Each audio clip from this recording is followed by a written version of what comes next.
What is going on, everybody?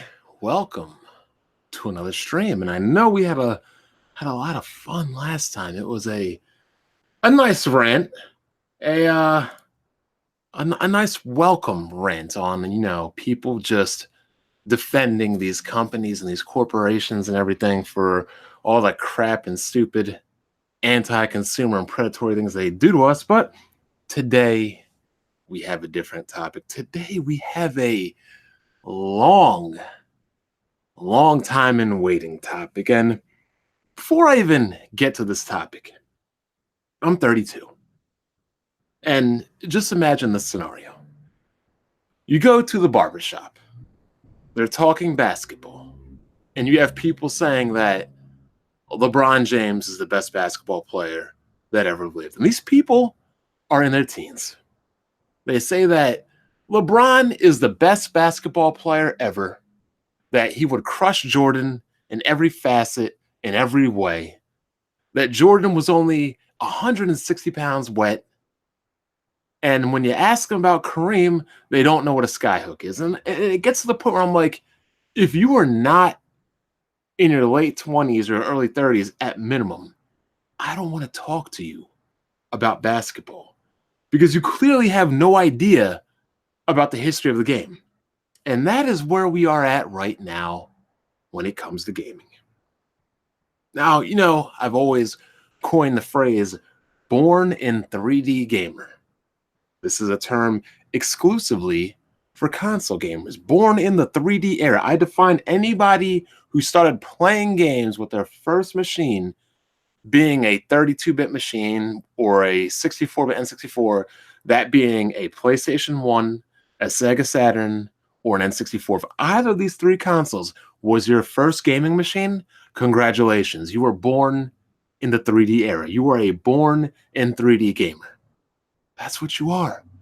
You have no concept of the origination of the console war. You have no concept of the origination of game design. You have no concept of the origination of cutthroat competition and what competition can bring you in the realm of gaming.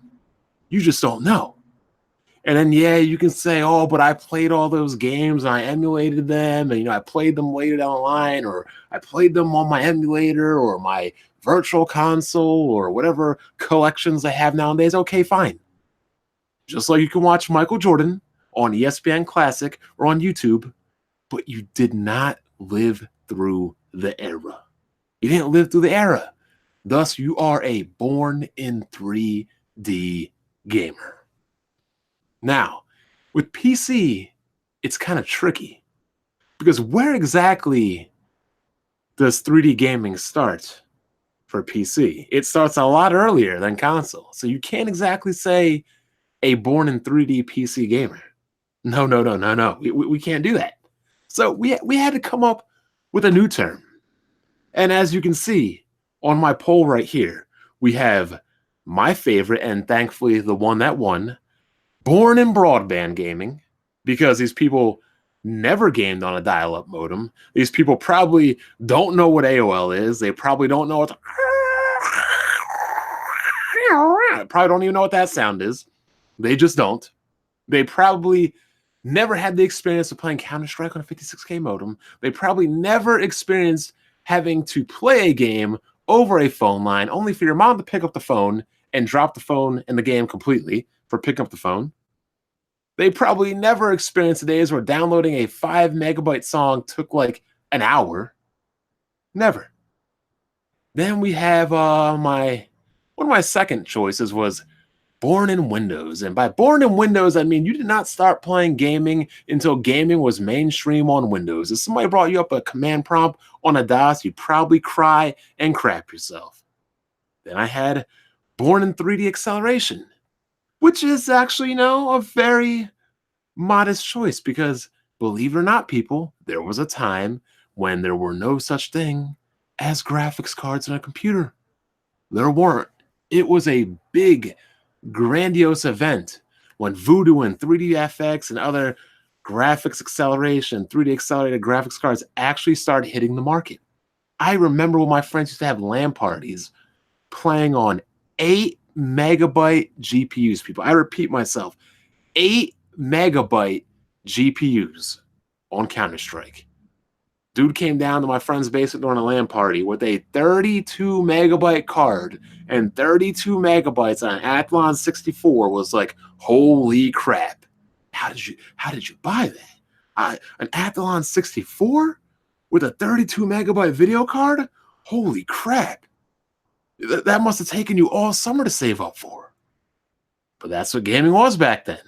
I remember when I had the standard edition of MechWarrior 2, that is, and my neighbor had the how was it called? It began with an E. The enhanced edition of MechWarrior 2 that was 3D accelerated. It had all the nice textures and everything. Meanwhile, my game was flat and everything, but I had image enhancement. He did not, but I digress. 3D acceleration. It was a beautiful thing when it came out. And my second choice would have been Don't Know DOS, because again, these born in broadband gamers would not know a command prompt if it hit them in the face. But let's get to the main topic here. What we're talking about. We're talking about, obviously, teenagers, obviously people that are gaming on mommy and daddy's budget, people that just don't know how to shut up, social rejects that are into weird stuff like furries and animals and little anime children. And above all else, we're talking about people that are no-life losers and social rejects. People that unfortunately even suffer from mental instabilities, suffer from mental illnesses and depression. Not my accusations. These people actually admitted to this. And instead of doing something positive or doing something to better themselves or doing something to treat and handle their mental ailment, what do? They disrespect themselves like a fat girl eating a box of Oreos and troll over the internet. Because that's exactly what I would do. I mean, just imagine me with my bent up knee. Like, you know what I'm going to do? Instead of rehabbing, instead of trying to get my knee back together and everything and get it strong and build it up, I'm just going to sit on my butt and troll on the internet. Or better yet, I'm just going to do deadlifts with a torn up knee, with 2 ligaments torn in my knee. Yeah, that sounds about right. These children are an absolute joke. And unlike the Xbox fan base who chooses not to denounce their segment of their fan base that is absolutely toxic and ill, I'm saying it right now that I do not associate with anybody of this ilk. Anybody that fits into this category is not a PC gamer to me. They do not associate with PC gamers. We do not accept them. Just like on Chappelle, we don't want them. Throw the baby out with the bathwater. You can have them. I don't know where they came from, where these losers were created from, how they came about, but we don't want them. We don't want them. Y'all can have them. Nintendo guys, you can have them. PlayStation guys, you can have them. Xbox guys, you can have cell phone games, you can have them. Us, we at the PC gaming delegation, we don't want them. Get them out. So, apparently, the born and broadband gamers do not know the history of gaming. They do not know the basics of business and the basics of business strategy. Apparently, a game being exclusive to a platform is upsetting to them.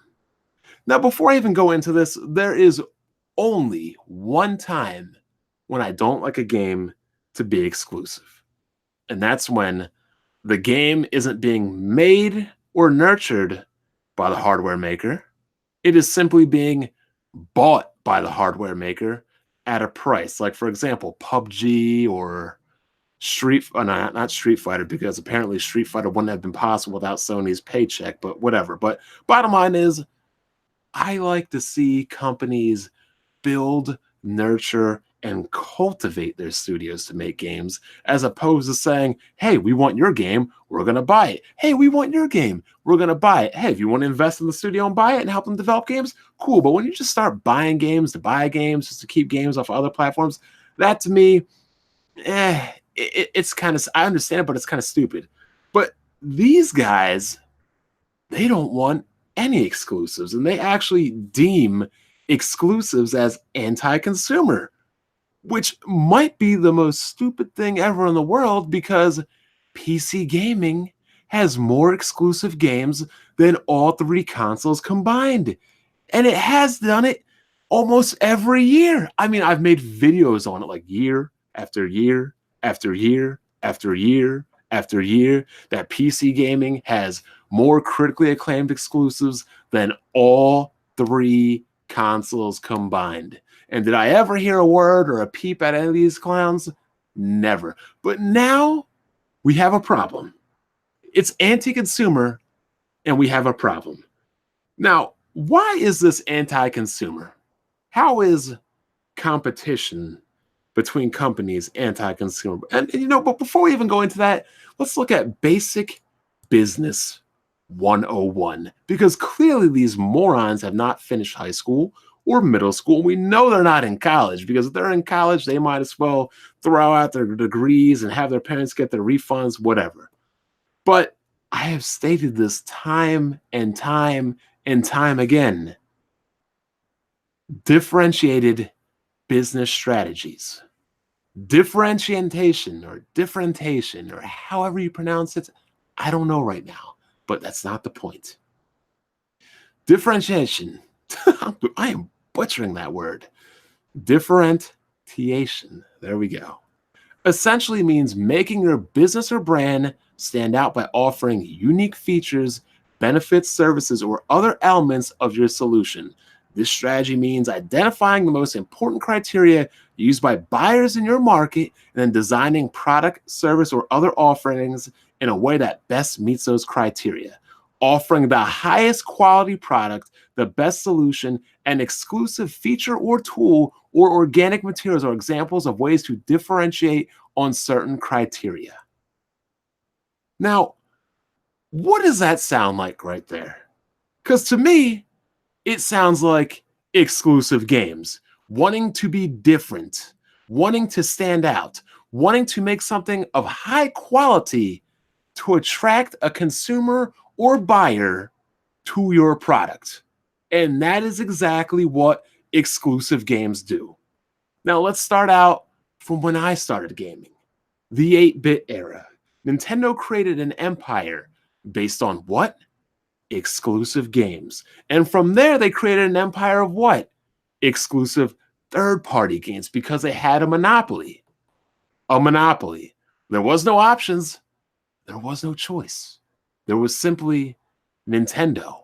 So we had competition in Sega. Sega couldn't do much with the Master System. They had some success in Europe, but as far as Japan went and America went, irrelevant.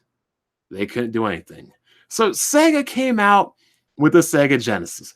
And what did Sega do to combat against Nintendo and Nintendo's own unique experiences of high quality? They came out with their own differentiation of unique, high quality experiences of their own. Imagine that. Nintendo has Mario.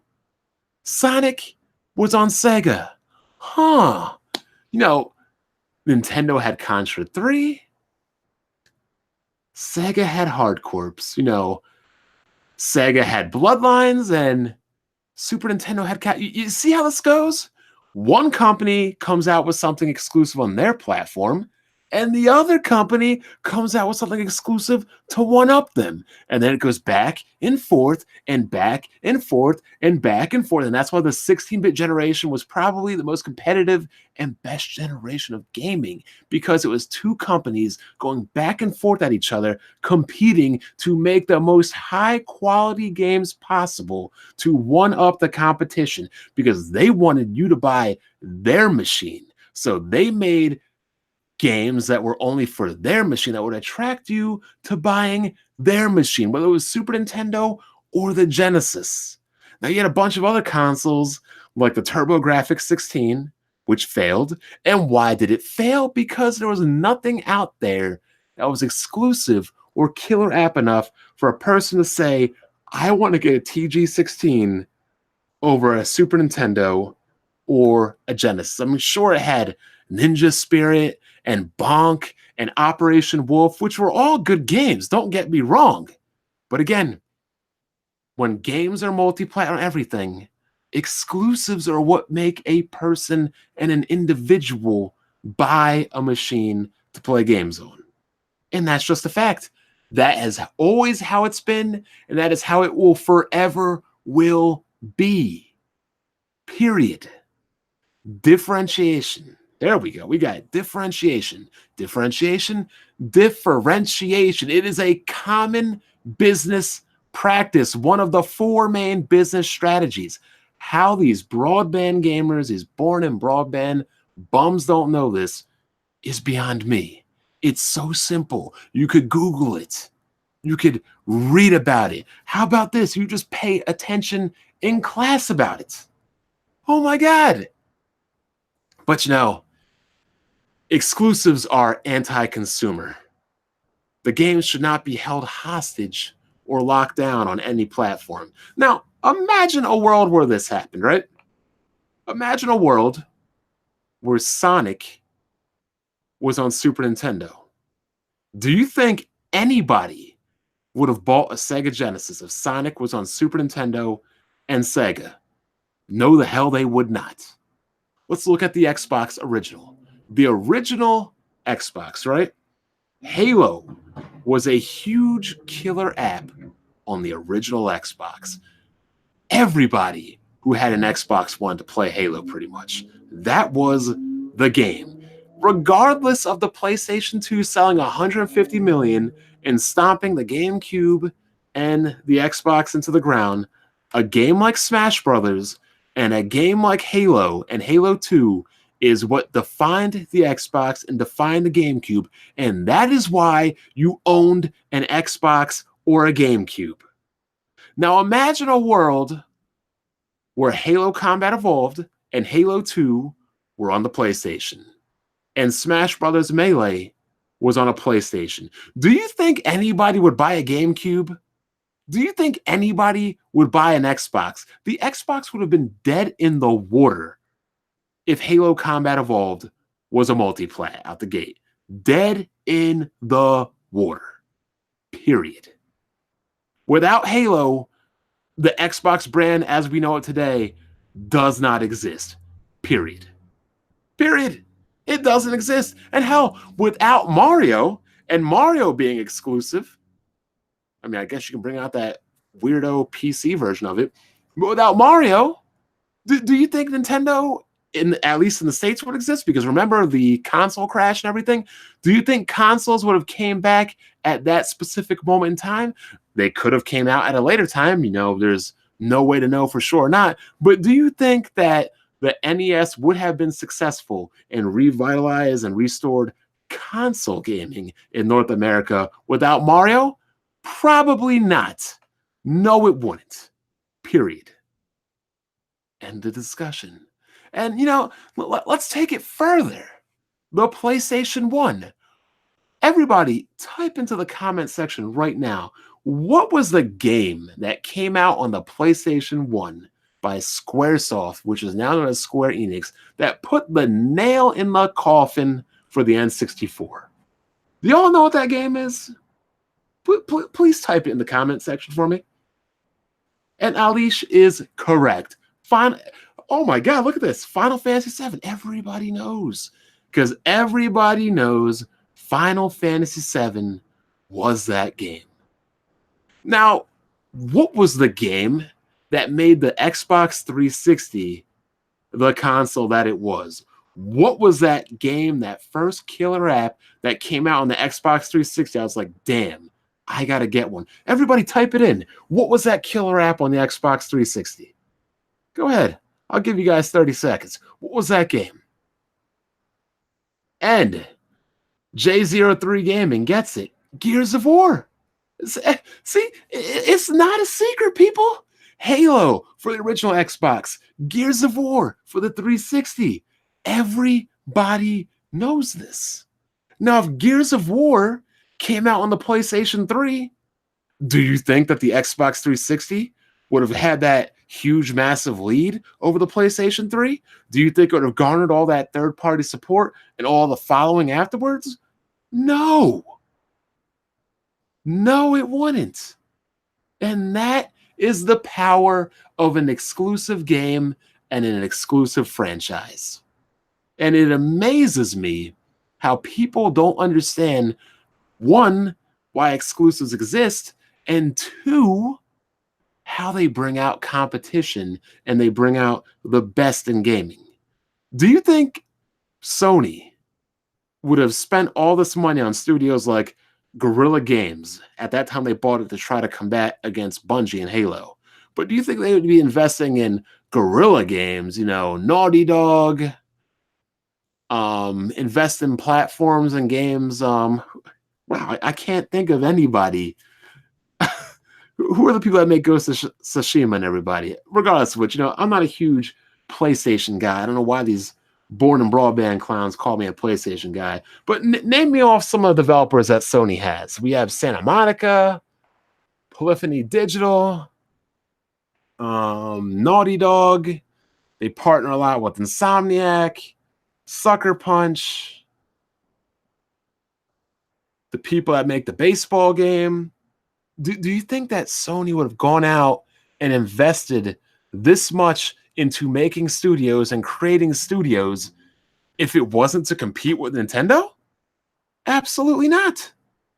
They went out and they invested into high quality first party studios because they saw the business model and precedent created, practiced, tried and true before them with Nintendo. If you didn't know, let me tell you, the PlayStation 2, during the PlayStation 2 era, Sony had more critically acclaimed in-house games, maybe not the highest of the high, but they had more critically acclaimed first-party games on the PlayStation 2 than Nintendo did with the GameCube. Higher in number and higher in critical acclaim in its second generation on the market, which is kind of why people think it's inexcusable for the Xbox and the Xbox One and the Xbox 360 or whatever to not have that amount of developers, because Sony in its second generation already opened up more studios than Nintendo had in its, what do they have at that time? NES, Super Nintendo, and 64 in its fourth generation. So I don't know why it's anti-consumer when it's pro-competition. Nintendo has exclusives, high quality. What does Sony do? They go, hey, we got to compete with that. We need our own high quality games. Sony starts doing that. So what does Microsoft do? Hey, we got to get games. We got to get Forzas. We got to get Halos. We got to get Gears. We got to get our own high quality games. Everybody's in the market to compete with high quality games. So how is pro competition anti-consumer? It does not make any sense to these born and broadband gamers. And it's amazing to me. Now, here's the funny thing, right?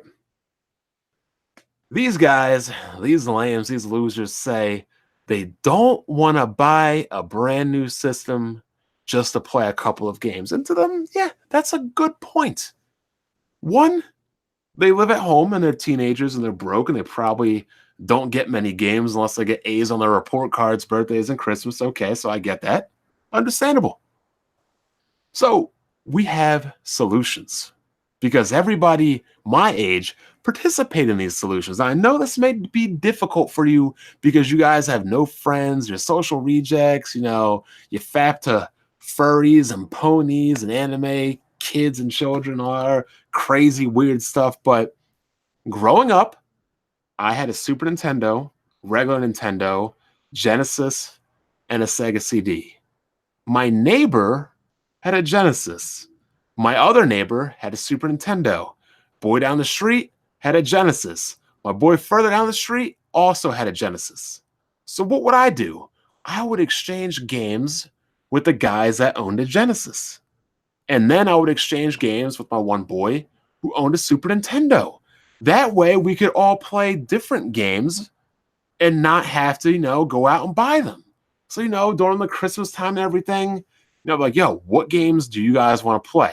We got a list of 5 games. Okay, I'll get this one. Jimmy will get this one. Billy will get this one.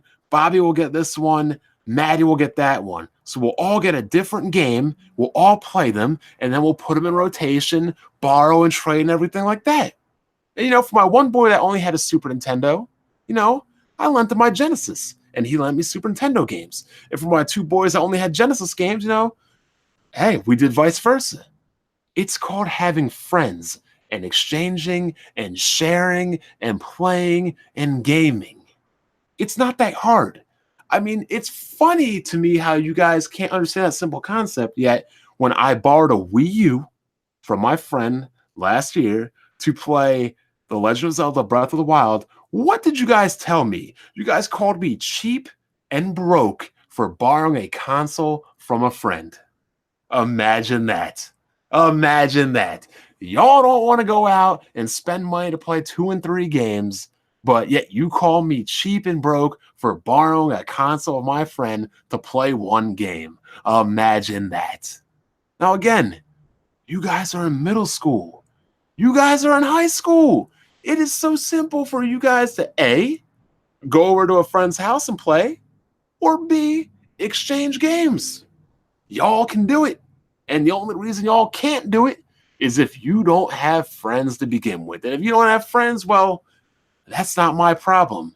That's a you problem. And it's a you problem because I see how you act on the internet. So you're acting like this on the internet. God knows nobody wants to deal with you in the real world. That's for sure. God damn. Now, a guy made a point saying that he doesn't want to borrow games. He wants to own the games. Well, if you want to own the game, you need to get out there, start shoveling snow, and start cutting grass, delivering papers. I don't know. Do whatever you can do and buy the games yourself. I bought my first console in middle school, the N64, umpiring baseball, delivering papers, cutting grass, shoveling driveways. Y'all can get out there and do it too. It ain't that hard. There's plenty of ways to make money these days. Get off your tablets, get off your Fortnite, get outside. It ain't that hard.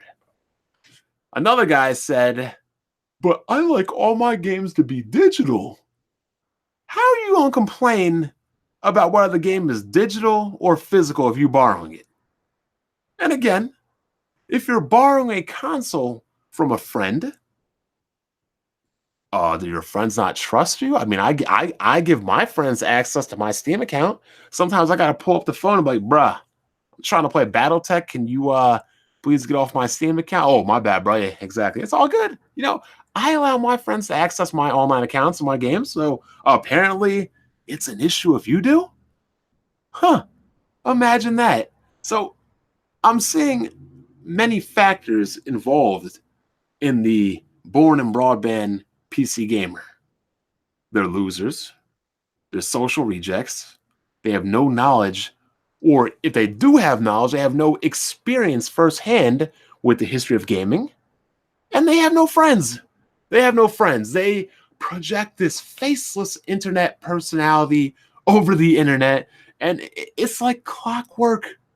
When you talk to one of them or one of them messages you, the same 10, 20 to 30, half dozen, 2 dozen, 3 dozen jabronis come out the woodwork, and they all parrot and say the same damn thing. It's like, God damn. Y'all can't think for yourself? Y'all can't have your own individual opinion?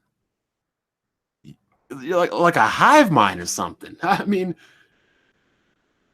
one thing that's also funny, damn it, I lost that thought. Come back to me real quick. Give me 30 seconds. I got to remember it. Gots to remember it. I'll come back to it. Damn, I have a good thought on my hands. Anyway, back to history of my PC gaming anyway. I mean, we're talking about, SimCity Original, SimCity 2000, Descent, Doom, Quake, Wolfenstein, which I call the gun game, that old school crappy Mega Man game, Commander Keen, Simcopter. There's like a Twisted Metal sim game. Simant, definitely love me some Simant. Bro, when I had StarCraft, right, in 7th grade, I brought that manual in the class. That nice big blue instruction manual, yo, where it had like all the lore and like all like the story and the background, the descriptions of the units and everything. Yo, I was reading that in middle school, reading it in class, man. PC gaming was awesome back in the day. But now we have this new breed of oh, that's what I was getting on to. This new brand of PC gamer, right? These born in broadband clowns. Born in broadband. I like that. Born in broadband. Broadband. Born in broadband. Like it, love it. Born in broadband. Anytime anybody posts anything pro about a console, here these trolls come in by the waves, by the dozens, just here to talk crap to anybody that enjoys playing on a console. And I know what you're saying, but Bond, you make fun of people playing on consoles all the time. There's a difference. If you enjoy playing on a console, I don't care. If you enjoy playing on a controller, I don't care. You could play on a Switch, a Super Nintendo, a Genesis, a Jaguar, an Xbox, I don't care. The console gamers I make fun of are the ones that lie, are the ones that corporate slave, are the ones that damage control, are the ones that make constant excuses, over the ones that spread misinformation. Those are the ones I clown. I don't just go out there and be like, oh, look at these guys enjoying their console. Hey guys, let's go troll him. Let's go troll him. He's enjoying his console. At the end of the day, it comes down to like, bro, you jealous? I mean, he's having fun enjoying his console. And what are you doing? You're shouting that consoles and exclusives are anti-consumer, and I wish I had them on my PC. One set of gamers is enjoying their game, and you, the other set of gamers, is whining and crying about you not being able to enjoy the game. Now, sure, would playing God of War on a PC at 60 frames per second 4K be awesome? Absolutely. Absolutely. Would playing Bloodborne at 60 frames per second on a PC be cool? Absolutely. But again, if you want to play those games, you must buy that console. That is how these companies make money. When a developer puts a game on a console, they pay a licensing fee. When the game sells on the console, the manufacturer makes a cut of said game sale. And that's how these companies make money. Now, to make more money, you need to have a higher install base. You need more people to pick up on your machine. And how do you do that? You have to use differentiation and make your console more appealing, make your product stand out and be more appealing compared to the competition. Now, if everybody had the same console and if everybody had the same games, what makes anything different from the other? And we're looking at that situation right now with the Xbox One. Why have Xbox One sales tail? Why is there no hype around Xbox? Because simple, I don't need to buy an Xbox. If I wanted to play Octopath Traveler, what did I have to do? I had to buy on my Switch. I have to own a Switch. I played God of War. What do I have to buy to play God of War? I have to buy a PlayStation 4. I have to own a PlayStation 4. Nintendo made it appealing for me to buy their product to get a game I was interested in. Sony made it appealing for me to buy their product to play a game I'm interested in. Microsoft does not make it appealing for me to buy an Xbox because anything I want to play on the Xbox, I will just play on the PC. There is no market differentiation on the Xbox brand. Period. Period. That's all there is to it. You can't even lie to me because look at what's selling and look at what's not selling. The Switch is selling, record pace. The PlayStation 4 is selling, record pace. You know what's not selling? The Xbox One. Switch exclusives are selling record pace. PlayStation 4 exclusives are selling record pace. You know what's not selling record pace? Xbox exclusives. It's not rocket science, people. It is absolutely common sense. But we might as well define common sense as uncommon sense, because apparently common sense isn't too common to these born and broadband gamers. Unbelievable. Basic business strategies gone to the wayside. That's what I'm saying. These people are teenage kids probably between 11 and 17. I doubt they're 18, because these kids don't work. And if they're working, they're flipping burgers. I had a guy trolling me today saying I have no life. You're trolling me on the internet behind some anime avatar saying I have no life. Yet, I guarantee you my summer was way more appealing than yours, with multiple trips to beach houses, 2 trips to Chicago, and 1 trip to Las Vegas. But yeah, I'm the loser. Keep hiding your face behind the computer. I mean, this is just absolutely absurd. And again, we, the PC delegation, we do not want these social rejects. We do not want these born and broadband gamers. We don't want them. Y'all can have them. PlayStation, y'all can have them. Nintendo, y'all can have them. Cell phone gamers, y'all can have them. Twitch thoughts, y'all can have them. I don't care who takes them. We don't want them. Calling pro-competition practices anti-consumer. Absolutely absurd. Now, we could even go to my Twitter, right? And it's absolutely crazy. Some of these comments you'll see. Absolutely crazy. Oh, yeah. Corporate Slave Awards is going on right now, so make sure you click that link and, get your votes in, everybody. Get them in. Look at this guy. I never got to own a console or game system of my own. Most of my early gaming came from watching my cousins play through their consoles for years. I only got around to gaming with arcades and then renting consoles at cyber cafes. There you go. There you go. And like this guy.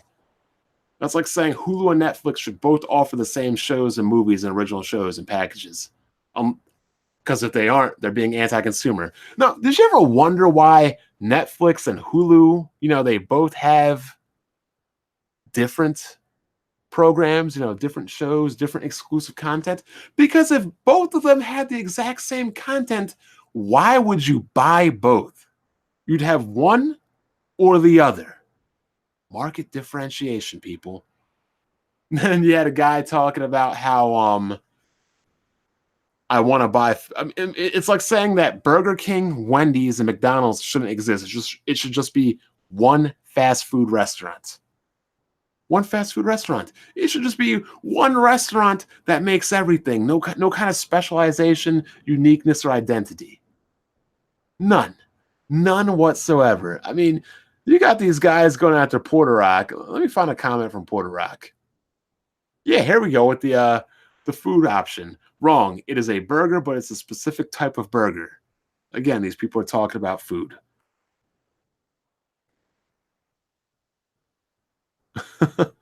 This is just out of control, people. Out of control. But I have nothing else to say. I will begin to read the comment section. And let's see where we can go from there. Everybody's naming Halo Combat Evolved. Everybody is naming Gears of War. The PlayStation 3's comeback was not because of multiplayer. These frauds don't know history. Exactly. Thank you. The PlayStation 3, its comeback was due to exclusives, because the 360 got every multiplayer that the PlayStation 3 got and more. Bond, you're sounding very toxic and entitled. Oh, man. PS2 had a lot of greatness. Yes, it did. PS1 had all them damn JRPGs compared to N64. I don't even think the N64 had any RPGs that are of Japanese origin outside of Ogre Battle 64.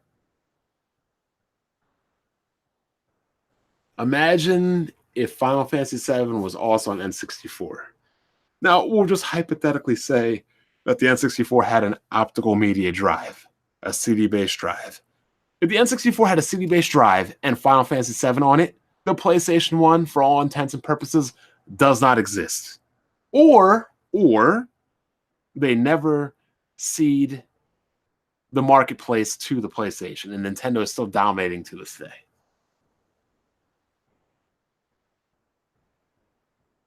Fratanga is suggesting for consoles to compete via features, and that is, oh my God, competing via features. Tell me, people in the audience, are these video game consoles or are these feature consoles?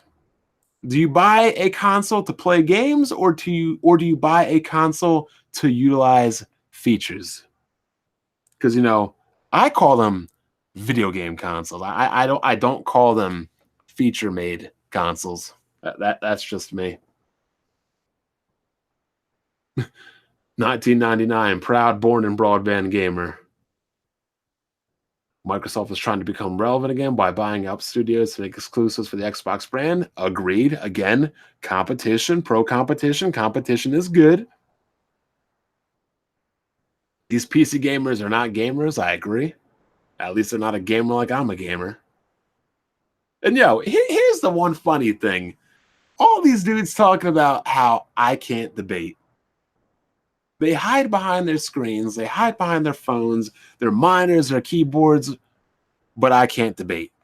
And yet, whenever any of these guys comes onto the Webflow podcast and gets invited or requests to come on, they come on. What happens? They get Seth Rollins curb stomped into the mat. They start whining and crying. Everybody laughs and makes fun of them. And that's the end of the story. You talk a big game, but then when you come on the podcast where you have to speak live and you don't have everything prepared and right in front of you, and you actually have to have a conversation back and forth with a human being as opposed to acting stupid through text, you fold like a cheap lawn chair. Imagine that.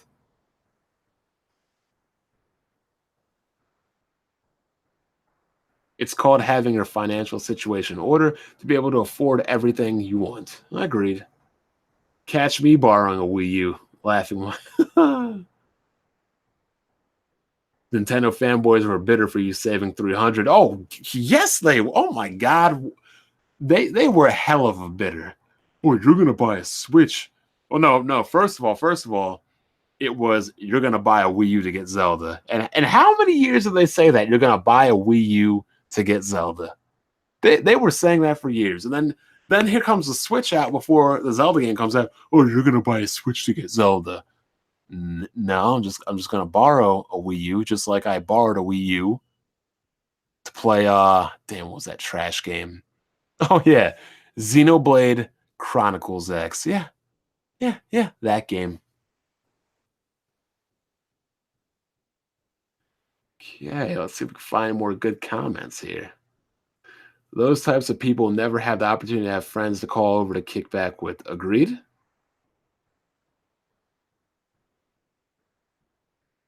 I bought my PS1, had to play the packed-in demo disc for months. Oh, man. The demo disc days. I remember that.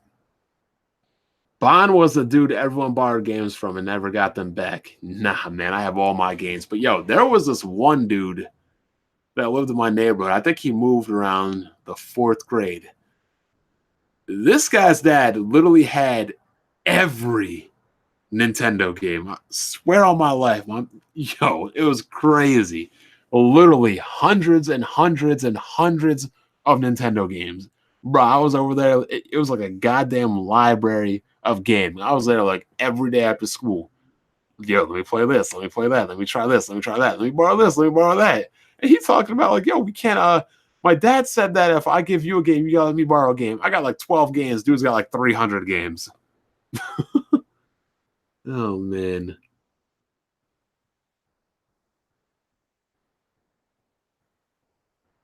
First-party platform holders really need to allow backup of digital games, USB or DVDs. I don't know. A lot of these cats don't know how it was gaming before the idea of the internet. Nope. They don't even know how it was gaming on 56K. They're born in broadband. Born in broadband.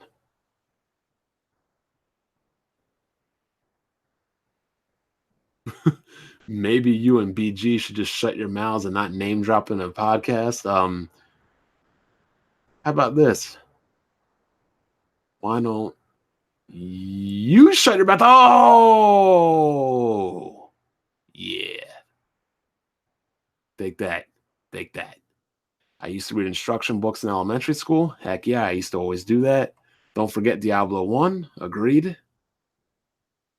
I had to shut down every running program to play COD 1 on PC, and it still crashed because of low RAM. A real gamer games on consoles and PCs. I kind of disagree with that. I mean, you can game on what you want, but the whole thing about it, Exposure, is if you're going to game exclusively on a PC, you can't complain about games not coming to the PC. Just like if you want to game exclusively on a console, you can't complain about games that only come to a PC. That is your decision to game exclusively on one or the other. So, I mean, if you're content with just gaming on one, that's cool. I was content for a while. I kind of, for the majority of the time, am still content with it. But I'm not going to sit up here and complain like, oh, I want this game and oh, I want that game. In a perfect world, yeah, all third party games would be everywhere. But again, pro competition.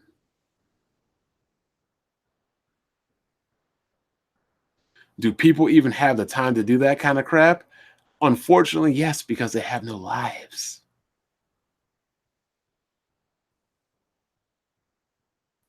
I don't even understand how, like, I told you guys how old I am, but apparently I keep getting older to you losers. And by you losers, you know who I'm talking about. The man of a million accounts. He's got more accounts than Randall Thor has gamer tag points.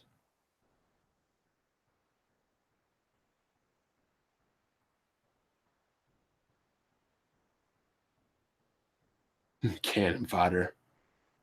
For me, the reason why I own a Switch is because of Xenoblade 2, Mario Odyssey, and Octopath Traveler. And I guarantee you, if those three games did not exist, MDZ79 would not have bought a Switch.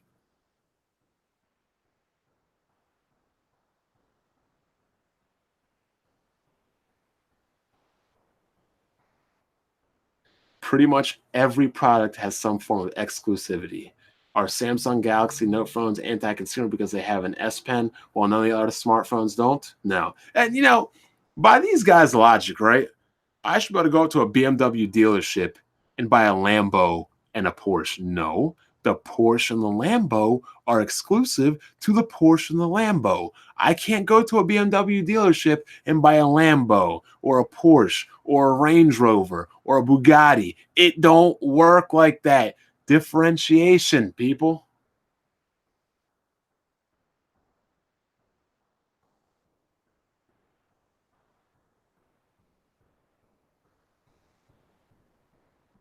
They're just looking for black bonds so they can bite them on him and flag his tweet. Yeah, they flagged my tweets twice. You know about that.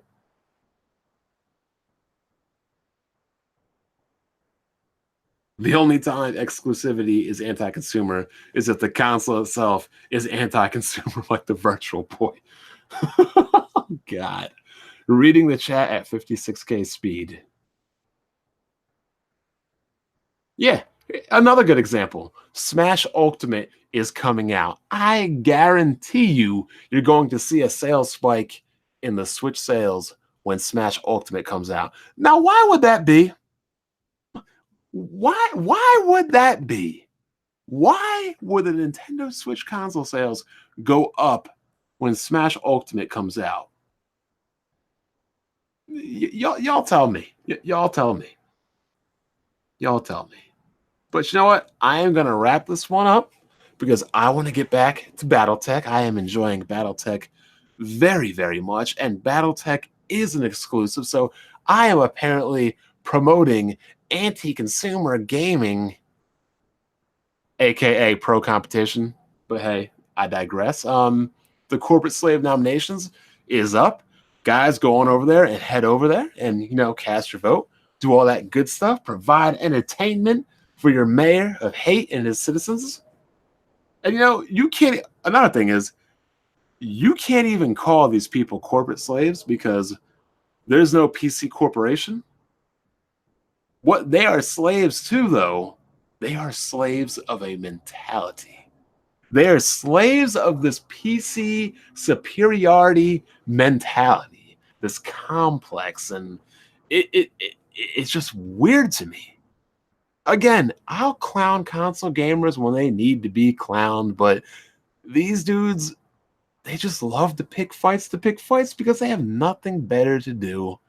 But you know what? I digress. I forgot. I'm the bully. Yet, I don't just randomly go out attacking people on Twitter and have 30 of my followers dogpile onto the situation as well. But hey, that's just me. You guys enjoy your evening. Have a good night, and I'll catch you later.